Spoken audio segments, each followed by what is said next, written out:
So welcome back students, I am Manji and in this video we will discuss the second part of this chapter and we have already read what had happened in this story. So let's begin to read from here. When it came to maths, जब math का काम करने की बारी आई, Patrick was out of luck, what are times tables, the elf shriek. तो शेल्फ फिर से पजल हो जाता है और वो फिर से गुस्से में बोलता है कि वॉट आर क्या है ये time tables and we elves never need that. और हमें एल्फ्स को कभी ज़रूरत नहीं पड़ी इस तरह की होमवर्क करने की, काम की।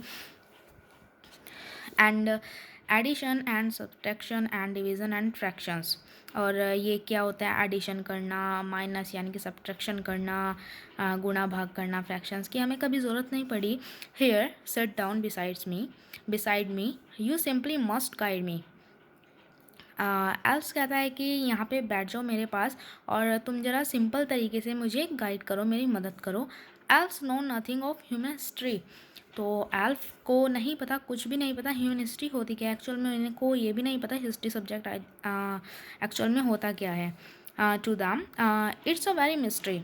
तो उनके लिए तो एक बहुत ज़्यादा रहस्यमयी चीज़ है mystery. So the little elf already अ शाउटर, मतलब वो हमेशा से क्या परेशान हो जाता है, चिल्लाता रहता है। जस्ट गॉट लाउडर, और वो थोड़ा ऊंचा भी बोल देता है उसको। गो टू द लाइब्रेरी, कि लाइब्रेरी जाओ। आई नीड बुक्स, मुझे बुक्स की ज़रूरत है। मोर एंड मोर बुक्स, ज़्यादा से ज़्यादा books. And you can help me read them too, और तुम मेरी हेल्प करोगे उनको पढ़कर साथ में। लाओगे तो हो ही तुम, ऑब्वियसली लानी पड़ेगी उसको लाइब्रेरी से बुक्स, बट उनको रीड करके उसको समझाएगा भी, एक्सप्लेन भी करेगा पैट्रिक, ठीक है, एल्फ को। And as a matter of fact every day in every way that little elf was a nag. और जैसे कि वो डे बाय डे उसका होमवर्क कर रहा था, पजल होता जा रहा था, तो उसको समझ नहीं आ रहा था, तो वो उसको परेशानी, थोड़ा डिस्टर्बेंस फील हो रहा था एल्फ को। And Patrick was working harder than ever, और पैट्रिक ने पहले से भी कहीं गुना ज़्यादा मेहनत करने लगा था। And was it a drag and he was staying up nights, had never felt so weary, was going to school with his eyes puffed and bleary. और आज से पहले हमें पता है कि उसे होमवर्क करना कभी पसंद नहीं था, तो लाइब्रेरी जाने की तो बात तो बहुत दूर है। तो वो एल्फ को उसको एक्सप्लेन करना था, तो उसने रात भर जाग कर बुक्स पढ़ी, उसको एक्सप्लेन किया। एंड फिर सुबह रात भर सोया नहीं वो, इसके बावजूद वो स्कूल गया पफ्ड एंड ब्लियरी, यानी कि उसकी आइज़ जो थी सूजी हुई थी और उसको थोड़ा नींद भी आ रही थी। And finally the last day of school arrived, और फाइनली होता क्या है, लास्ट डे स्कूल का आ जाता है, यानी कि रिज़ल्ट का दिन। And the elf was free to go, और अब जो एल्फ है वो जाने के लिए फ्री है।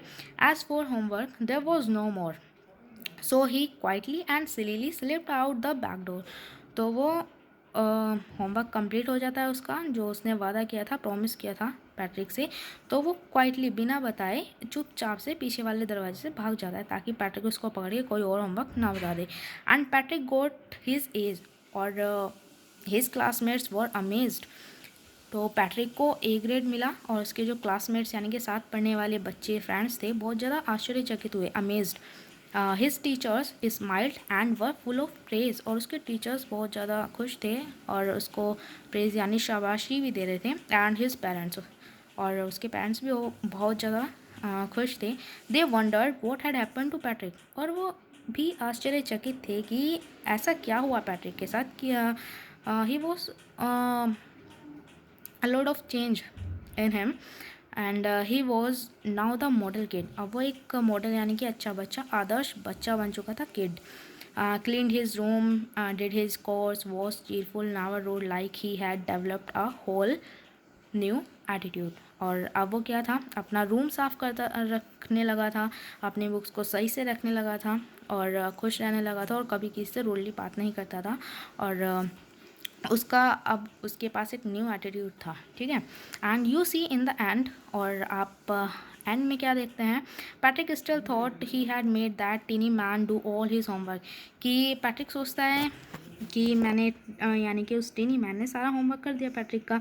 But I will share a secret, so there is a secret in this story, so the whole story depends on this secret. And what is the secret, so just between you and me. और ये जो secret है ये आपके और हमारे बीच रहेंगे। And it was not the elf, Patrick had done it himself. और वो सीक्रेट क्या है कि पैट्रिक ने ये काम खुद किया है, एल्फ ने नहीं किया है। And what is the reason behind it like that saying, तो इसके कहने के पीछे क्या चीज़ है, वो ये है कि हमें पता है कि पैट्रिक ने सारी मेहनत किसने की, पैट्रिक ने की है, ठीक है। रात भर कौन जगा, पैट्रिक जगा है, ठीक है। क्वेश्चंस को सोल्व किसने करके दिया है, एल्फ ने दिया है, एल्फ को पैट्रिक ने दिया है, ठीक है। तो इसलिए लास्ट में लाइन कही गई है। So this chapter is almost finished and we will discuss the exercise of this chapter in next video. So good bye.